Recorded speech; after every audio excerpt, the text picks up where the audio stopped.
waxaa magaalada Gaalkacyo lagu soo gabagabeeyay kulan looga hadlayay nabadda iyo isdhexgalka magaalada isla markaana ay soo qaban qaabisay madasha nabadda iyo isdhexgalka bulshada gobolka Mudug. kulankan ayaa intii uu socday waxaa ka soo qayb galay labada maamul ee Galmudug iyo Puntland, odayaasha dhaqanka, saraakiisha ciidamada, bahda waxbarashada, dhalinyarada, isboortiga magaalada iyo qaybaha kala duwan ee bulshada ku dhaqan magaalada Gaalkacyo. waxaana dadkii ka soo qayb galay la siiyay cashiro muhiim ah kuwaas oo looga hadlayay nabadda, ahmiyadda ay u leedahay bulshada gobolka Mudug iyo sidii loo xoojin lahaa loogana gudbi lahaa dhibaatooyinka la xiriira colaadaha ee inta badan ka dhici jiray gobolka Mudug. ugu horeyntii waxaa kulankan ka hadlay Maxamed Sheekh Siciid oo ka mid ah madaxda dhalinyarada madasha isdhexgalka bulshada gobolka Mudug. dhalinyaro wax badan baa leen yiri marka baray maraysan ama secondary ama jaamacad baa soo gaarteenba waxa tiin mustaqbalkii bari maanta waxaan rabnaa inaan raano waxaan nahay mustaqbalkii maantay halna xasuusnaada wax dhaliil yiraahdo waxa ma natarayaan hadaan ama maamul dhaliilno ama madaxda aan dhaliilno ama raan cid heel baa nala hartay waxa ma noqonayso. waxaa jirta xigmad leh xalil mushkila badalan min ashakwa minha mushkilada xalli adoo aan ka sheegan cidna aan ku eedayn. waxaan rabnaa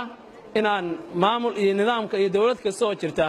hadalkeena uu soo noqon hadal mucaaradaha ama lagu caaya ama la yiraahdo ayaga meesha dhigay laakiin inaan garabkeena qabano waxaan awoodna inaan sameeyno in waxaan waa isla dhaliil kaliya noqone wax allaali wixii ay u baahan yihiin maamul haday tahay iyo dawlad dhaxa intaba inaan la garab istaagno oo anaguna mas'uuliyadeen aan qaadano. waxaan diyaar u nahay inaan u istaagno magaalada Gaalkacyo ayada isku mashquulsanaan jirtay inaan ka shaqeyno deegaanada kale ee Soomaaliyeed horumarinteeda inaan gudubno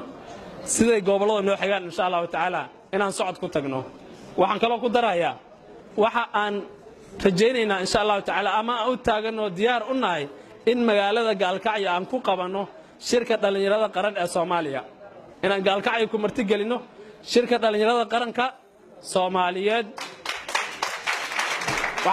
qaar ka mid ah dadkii ka soo qayb galay kulankan ayaa sheegay ahmiyadda uu leeyahay kulamada caynkaana. dhiigoo qulqulayo la isdaadan karin bay dhididkooda sayrsheen waxa si toos u socotaa dhalinyarada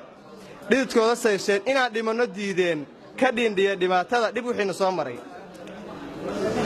soo maray dhufaysadii qodnaa iyo dhoobadii iyo dhagxantii wadadaan la dhigi jiray madashaa ka dheedisay dhexda marada ku xirtoo isdhaarsaday dhammaantood inaan dhinac la sheegtiyo dhanka midig anaa dega dhanka bidix adaa iska leh dhaqankooda maaha dhaarba iska mariyeen imisaa dhibaatiyo dhacya boob qarsoonoo dhimashadu u kow tahay miyaad dheeman moodaa dhibaatayn walaalka dhiiggiisa maad cabi hadhowtana dhibaatiyo markii iilka lagu dhigo lagu dhiibo dhambaalkii miyaad naarta doorbidi. dhallinyaray dhammaanteen ma isdhaarsannaa hadda nabad ma u dhaqaaqnaa inuu dheeliyo cawaaloo dhulka loo cimaamado dhaqankeena dahabka shisheeyuhu ku dhaantayn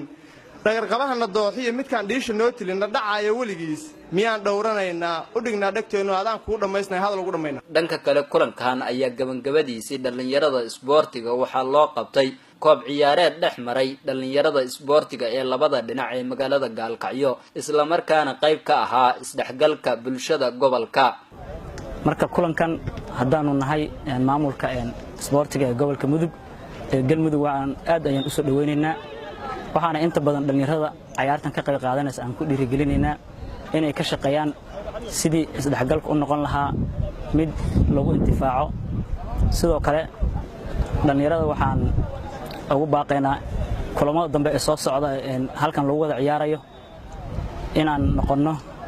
hal gudoomiye hal maamul oo ka wada socda Gaalkacyana ay noqoto meel hal maamul oo horboodaya dhinaca isboortiga maadaama hadeertan aan laba gudoomiye gobol aan kala nahay.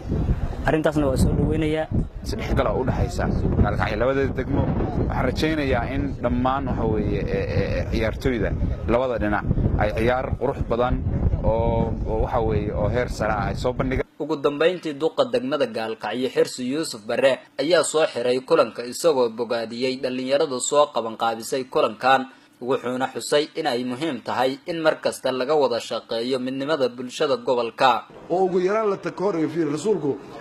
laba nin buu wuxuu ku ganaaxay inaan lala hadlin intaasoo waqti go'an ya ciqaab ka xun xataa ma jirto bulshadu hadday macaamilka ka hadlayso iyadoo waxba lagu dhibaya ninkan marka qofka dilaya ugu yaraan meel uu gadaal ugu laabto oo ku laabqabowsanayso haystaa soo maaha ya ma dileenba hadduu ogyahay in la karantiilayo oo lacnad lagu ridayo oo xumaantiisa maanta lagu go'doominayo hadduu ogyahay ugu yaraan maba dileenba qofba marka waxa u baahan in lala dagaalamo oo gunta hoose noo yaallaa waa dhaqamada noocaasa wey dhaqamada noocaasa in lala dagaalamo oo meesha laga saaro aad iyo aad bay u mahadsan yihiin dhallinyarada reer Gaalkacyo dabayshan isbeddelka oo muuqata waxaan rabaa inaad ficilna loo bedelo oo maalinba wax lagu sii daro la sii casriyeeyo waan ka mahadcelinayaa shirka